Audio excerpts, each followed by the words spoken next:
Welcome to the Success in Africa podcast with Dr. Modupe, your weekly dose of leadership vitamins to make you successful in Africa. Hello and welcome to the Success in Africa podcast, episode 48. My name is Dr. Modupe Taylor Pierce, and I am a scholar and practitioner of leadership and organizational development. Simply put, I study what makes people successful. I have been studying this for 3 decades with a particular focus on people in Africa. And in this podcast, I will share stories, lessons, and insights about people having success in Africa. Why this podcast? Because I am sick and tired of Africa being the poorest continent in the world. We are blessed with the greatest resource, young people. Africa will soon have the largest number of working age people in the world. And when these people achieve success, Africa's wealth will be unparalleled. Why? Because I don't know of too many Africans whose goal in life it is to die poor. You see, success in life is simply the achievement of a predetermined goal, whether that goal is owning a house and a car, or creating employment for 1,000 people, or transforming your country into a high-income country. This podcast has been created to help you to achieve it. So if you're serious about achieving success in Africa, I want you to subscribe to this channel. If you like the video after you've watched it, please click the like button. This episode is brought to you courtesy of BCA Leadership, the largest leadership enhancement company in Africa. If you have questions that you want me to answer after watching this video, log on to BCA Online. The link is on the screen, and post your questions there. That is where I will respond to your questions. Today, we are concluding our 4-episode series on relationships. Through this series, we have learned that love is a choice. We have learned about the greatest gift you can give to your children.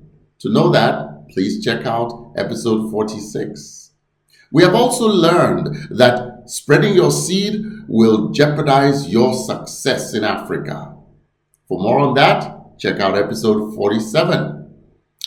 For today's lesson, we're going to explore the life and times of a man who has been dubbed the Bill Gates of Africa, Mr. Herman Chinyere Hesse, an amazing and successful techpreneur who sadly passed away just 2 months ago in Ghana. May his soul rest in peace. Herman was the co-founder of SOFTribe, the largest software services company in Ghana. SOFTribe has pioneered groundbreaking products and services, including an ERP system, point-of-sale systems, electronic payment systems, government payroll systems, utility e-billing systems, security alert systems, travel package systems, forex management systems, and a microfinance management system, just to name a few. He received numerous awards and accolades, including being noted amongst the 20 notable Black innovators in technology, Africa's top 20 tech influencers, and one of the top 100 most influential Africans of our time. His project, the African Echoes, is aimed at creating Africa audiobooks app for global consumption, such that for the first time ever, Africans are in a position to tell their own stories to a worldwide audience. He was an assessor for the commercial courts in Ghana. He's also a real estate investor. He was also a real estate investor with business interests in property development, joint ventures in Ghana and Sierra Leone. So how did Herman become so influential and successful? Ask any of his business partners, his colleagues, or his acquaintances, and they will tell you that Herman was probably the most connected person they have ever met. He knew everybody and everybody knew him. His upbringing was nothing terribly special. Born in Dublin to Ghanaian parents, he attended primary and secondary school in Ghana, then moved to Texas, where he attended university. After spending some time in Sierra Leone and in the UK, where he worked a regular 9-to-5 job that he hated, Herman returned to Ghana, and in 1991, he co-founded SOFTribe. Herman had an active mind that could see boundless possibilities, and he had coding skills that were good enough to make those possibilities turn into working programs. But it was not his coding skills or his IQ that set Herman apart and made him wildly successful. It was his uncanny ability to build deep and positive relationships with a wide range of people.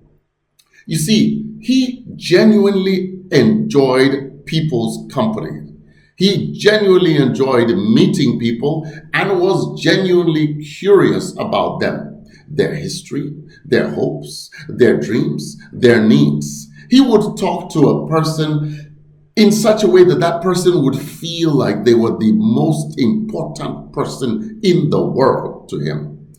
This was rare in the tech world. Frankly, in tech, it's rare to find someone with both technical programming mind and talents and also the kind of emotional intelligence and frankly love of people. Somebody who enjoys solving people's problems. Herman had this amazing combination, and that was the key to his success and his ability to generate financial and relational wealth. He was passionate about Africa and about Africans and made it his business to solve the problems of Africa and Africans through the use of technology. Many of his friends knew him as someone who would never allow you to leave his presence without him offering you something of value that would propel you to your success. Be it a connection, an innovation, an innovative idea, an introduction to a key person, or sometimes a meal. He was generous with his networks and was quick to connect someone to another person, usually in another country, who could help that someone to achieve success or solve whatever problem was holding them back. One of his greatest legacies is the network of fellow pioneers that he built up, who could often be found meeting at his weekend retreat home in Ebury Hills overlooking Accra, germinating ideas. He loved being around those kinds of people. Today, Ghana's tech space is filled with people who have either passed through his company, SOFTribe, or been personally mentored by Herman. He genuinely believed that the greatest systems are built with love, and the most powerful connections are not digital, but human. And that true legacy lives in the lives we touch and the lives we change. And he lived this. Despite his wealth, he always dressed simply in an African shirt and casual pants. He did not spend his money foolishly on pretentious toys or in the acquisition of liabilities. He understood and invested in real estate assets and in relationship assets. He did not spread his seed and therefore always had more than he needed. It was his ability to develop and maintain relationships that enabled his company to acquire customers all over Africa. These customers simply liked and respected Herman, and so they bought his company's product and services. And at his death, he was survived by his wife and just 2 children, both from his wife. So what can we learn from the journey of Herman Chinyere Hesse?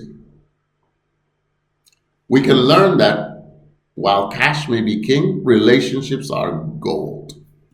Herman was not the best programmer in Africa or the most talented software developer or even the most intelligent. However, he was the best at cultivating positive relationships, and those relationships became gold for him and his company. We can also learn the value of seeking the interest of others first in building meaningful relationships. Herman hardly ever engaged with others in conversation with a mindset of, what can I get out of this person? Instead, he approached it with a mindset of, how can I be of service to this person? Because he had a mindset of servanthood, he was able to see the challenges and create solutions for problems that people had learned simply to live with, making him a wealthy innovator. Sadly, despite his success and his desire to expand his company and his influence even further and to transform Africa, which was his true desire, Herman's journey was abruptly cut short by a cardiac event. Africa lost a great innovator, a forward thinker, and a great connector when Herman Chinyere Hesse passed away. May his soul rest in peace.